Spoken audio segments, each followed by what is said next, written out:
وہ حبیب رب شہد و سرا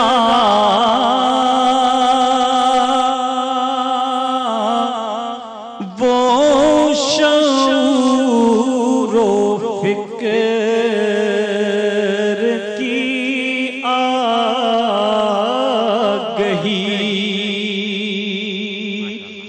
وہ حبیب رب شہد و سرا وہ شعور و فکر کی آگہی،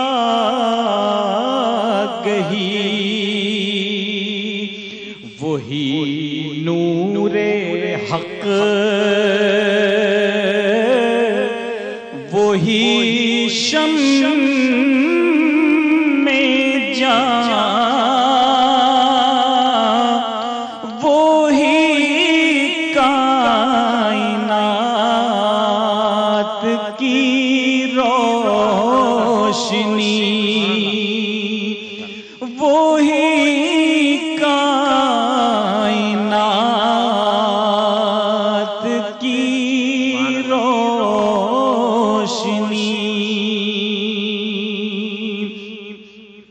وہ دیار جود و سخا کا ہو،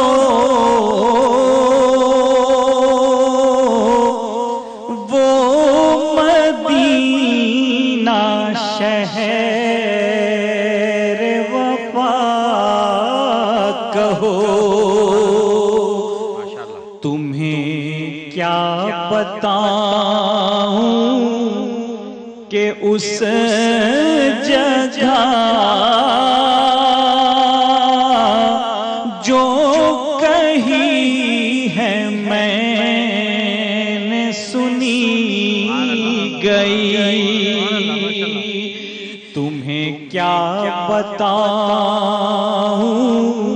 کہ اس جگہ جو کہی ہے میں نے سنی گئی، بجز ان کے ہیں کوئی اور بھی جو ہو جلوہ گر سر لا مکان، نہ ملائکہ کا گزر جہاں، نہ پہنچ سکا کوئی آدمی، وہ حبیب رب کبھی اہل عشق میں چھڑ گیا جو بیان سیرت مصطفیٰ، مجھے یوں لگا کوئی روشنی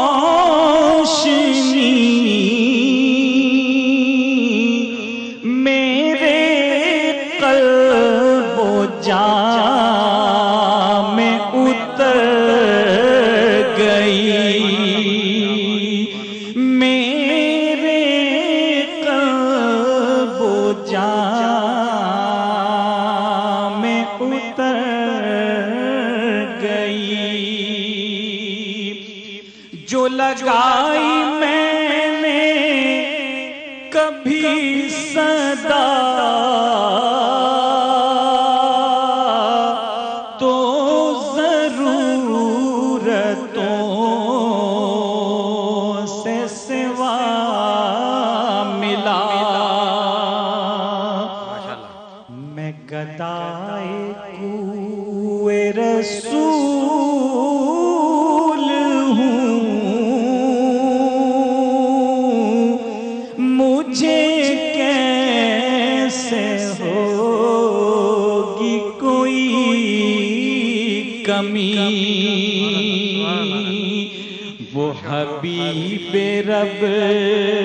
شہدو سرا وہ شعور و فکر کی آگہی، وہی نور حق، وہی شمع میں جان، وہی کائنات کی روشنی۔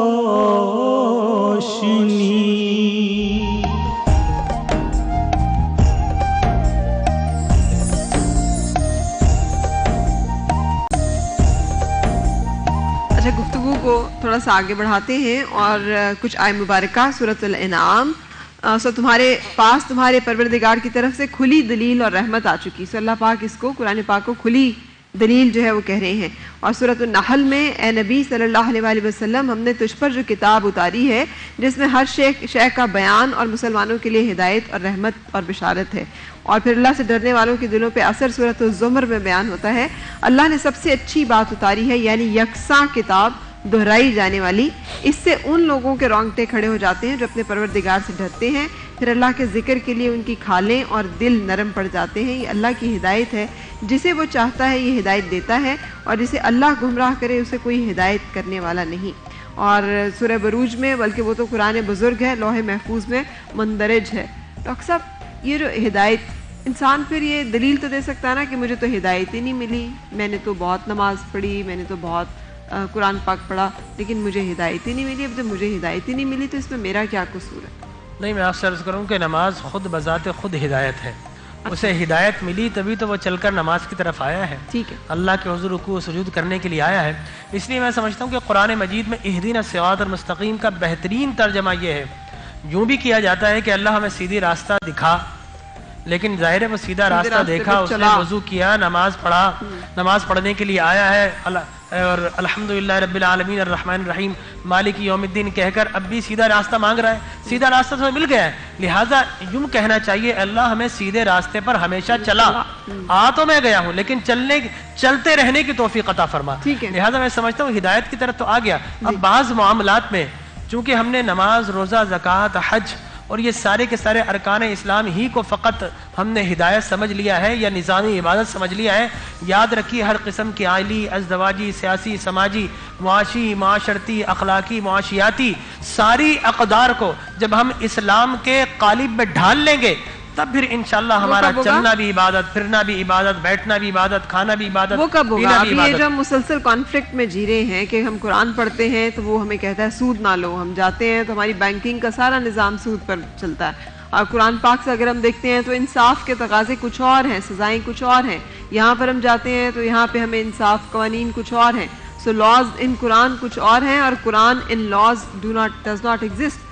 یہ جو صورتحال ہے اس کا کیا اس میں ہم سب گناہ گار ہیں؟ کیا ہر ایک کے اوپر اس کی ذمہ داری آئے گی یا اس کی ذمہ داری؟ دیکھیں اسلام نے 3 معیارات دیے ہیں کہ اگر کوئی آپ چیز دیکھتے ہو غلط ہے تو اس کو بزور طاقت روکو، یہ حکمرانوں کا کام ہے، اور اگر تم برائی کو دیکھتے ہو تو اپنی زبان سے کہو، یہ علماء کا کام ہے، اور اگر تم درجہ کم سے کم ہے کہ دل میں برا سمجھو، یہ عوام الناس کا کام ہے۔ لیکن معاملہ یہ ہے کہ اوپر سے لے کر نیچے تک سب غلط خلط ملت ہو گیا ہے، لہٰذا آپ نظام قرآن یا نظام مصطفیٰ کی بات کرتے ہیں، یہاں پر تحریکیں بھی چلتی رہی ہیں، لیکن نہ جانے کیوں ہمارے حکمراں طبقہ ہے اور وہ جو عمرہ اور رؤوسا ہے، جو وزراء ہے، اور میں تو یہ کہوں گا کہ ہمارے فقراء کا مال کھانے والے وزراء بن جاتے ہیں، لہٰذا جب ان کو نظام مصطفیٰ کی یا نظام قرآن کی بات کرتی ہے ان کے دل لرز کر رہ جاتے ہیں، وہ خوفزدہ ہو جاتے ہیں۔ کیوں نہیں ہو گیا؟ معلوم ہے پیسے کہاں سے آئیں گے اگر یہاں پہ انہیں معلوم ہے کہ اگر رشوت لی تو قرآن کے الراشی والمرتشی کلاہما فی النار، پھر اس کا فارمولہ اپلائیں، جو کرپشن کرے گا فارمولہ اپلائی کیا جائے گا، جو ظلم کرے گا تو قرآن جو ہے حرکت میں آئے گا، کوئی اگر کسی کو تکلیف دے گا تو قرآن کا قانون حرکت میں آئے گا۔ لہٰذا ہم لوگ قرآن کا قانون فقط قرآن پڑھنے کے لیے رکھا ہے، تلاوت کرنے کے لیے رکھا ہے، واہ واہ کر لیں گے لیکن قرآن کے قوانین کو امپلیمنٹ نہیں کریں گے. تو یہ قرآن امپلیمنٹ کو کر یہ لیں گے حق- تو پھر ظاہر ہے کہ وہ جتنی بھی نیپوٹزم ہے، وہ جتنی بھی اقربا پروری ہے، وہ جتنی بھی فحاشی ہے، وہ جتنی بھی اریانی ہے، وہ جتنے بھی کرپشن ہے، وہ جتنے بھی فسادات معاشرہ ہیں، وہ سارے کے سارے رک جائیں گے تو ان کی مخصوص ترقی بھی رک جائے گی. صحیح. عوام کی ترقی بڑھ جائے گی اور مخصوص کی ترقی وہ رک جائے گی. بالکل. ہم یہاں پہ بریک کے لیے رکیں گے لیکن ہماری شیف کے بھی کچھ چھوٹے چھوٹے سے سوال ہیں. جلدی سے سوال بتا دیجیے تاکہ ہم واپس آئیں. سوال یہ ہے کہ جیسے جب ہم سپارہ پڑھتے ہیں تو ایک جگہ پہ ایک سجدہ ہے اور ایک ہی سپارے میں 2 سجدے ہیں، تو اس کو کس طرح ادا کیے جائیں گے؟ اور جو میں نے آپ سے بریک میں پوچھا تھا کہ جو ہم اکثر نماز میں یہ جو بھول جاتے ہیں کہ ہم نے 1 رکعت کم پڑھی ہے، زیادہ پڑھی ہے، تو پھر ہم پوری نیت توڑ کے پھر سے پڑھتے ہیں، تو اس کا کیا حل ہے کہ ہم اس کے ساتھ کنٹینیوٹی میں ایک اور کچھ سجدہ کرنا ہے، ایک رکعت اور پڑھنی ہے؟ ہم ساتھ ایک بریک کے لیے رکنے کے بعد اس گفتگو کا آغاز کریں گے.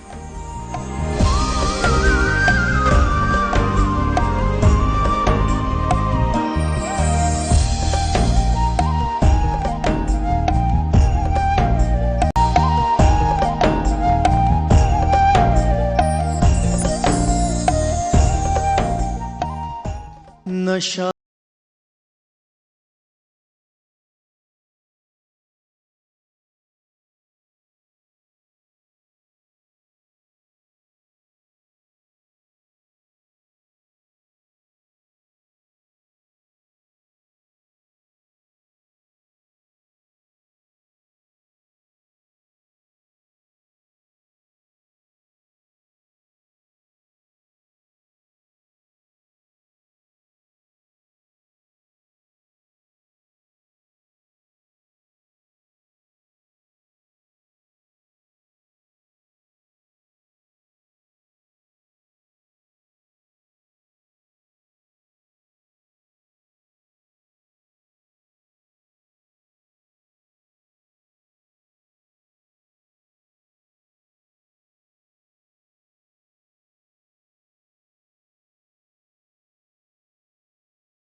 اگر نہ ہوتے مصطفیٰ تو کچھ نہ ہوتا باخدا. اگر نہ ہوتے مصطفیٰ، اگر نہ ہوتے مصطفیٰ تو کچھ نہ ہوتا باخدا، تو کچھ نہ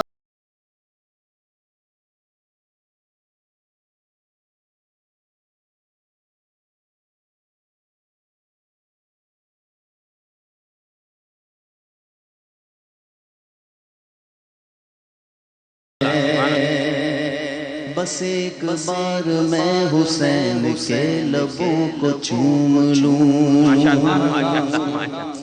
بس ایک بار میں حسین،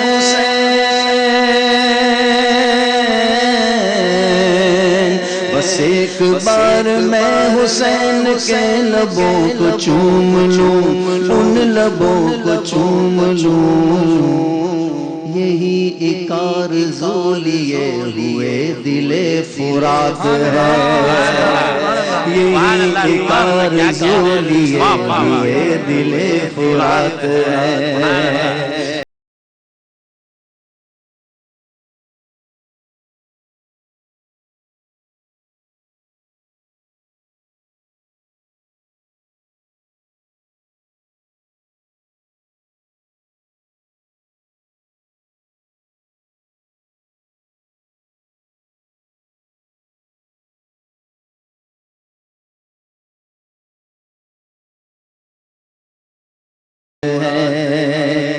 نبی کا عشق بول اٹھے تو لفظ لفظ نعت ہے. سبحان اللہ، بہت خوبصورت، ماشاءاللہ، واہ. سب سے اولا ہمارا نبی، سب سے اولا ہمارا نبی، سب سے بالا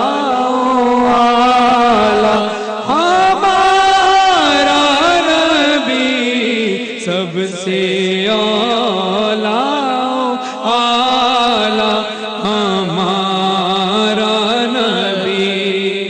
کیا خبر کتنے تارے کھلے چھپ گئے. کیا خبر کتنے تارے کھلے چھپ گئے. کیا خبر کتنے تارے کھلے چھپ گئے. پر نہ ڈوبے نہ ڈوبا ہمارا نبی. سب سے اولا آلہ ہمارا نبی. خلق سے اولیاء اولیاء سے رسل. خلق سے اولیاء اولیاء سے رسل. خلق سے اولیاء اولیاء سے رسل. اور رسولوں سے آلہ ہمارا نبی. سب سے اولا آلہ ہمارا نبی. سب سے کون اولا دیتا ہے دینے کو منہ چاہیے. دینے والا ہے سچا ہمارا نبی. دینے والا